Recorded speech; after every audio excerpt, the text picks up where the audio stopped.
अस्सलाम वालेकुम दोस्तों, क्रिमिनल लॉ सीरीज़ की हमारी लेक्चर सीरीज़ का ये लेक्चर चल रहा है। उस हवाले से आज बड़ी इंपॉर्टेंट जजमेंट क्रिमिनल लॉ की 302 की मर्डर ट्रायल के हवाले से आपसे डिस्कस करेंगे। और इसमें डेड बॉडी जो है वो अक्यूज़ की पॉइंटेशन पे जो है वो रिकवर हुई, ठीक है, लेकिन कंट्राडिक्शन बहुत ज़्यादा थी, विविड थी, क्लियर थी, और इंडिपेंडेंट विटनेस भी कोई नहीं था। कंटेंशन जो है उसको प्रॉपरली प्रूव नहीं किया गया। डाउट बहुत ज़्यादा था। डाउट बहुत ज़्यादा होने की वजह से और इसका जो है वो बेनिफिट हमेशा से जो है वो अक्यूज़ को जाता है, ठीक है। मोबाइल रिकवर किया गया था लेकिन सिम रिकवर नहीं की गई थी। इसके अलावा इसमें क्रॉस रेफरेंस दिया गया 1995 सुप्रीम कोर्ट मंथली रिव्यू 1345 का।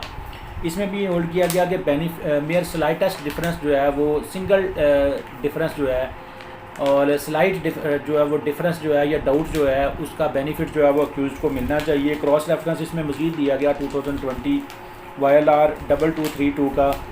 और इसमें ये होल्ड किया गया कि स्टेट फंक्शनरी को जो है ना वो सिटीज़न की आज़ादी को महरूम करने के लिए इस्तेमाल कतई तौर पर नहीं करना चाहिए। इसको with due process of law इस्तेमाल करना चाहिए।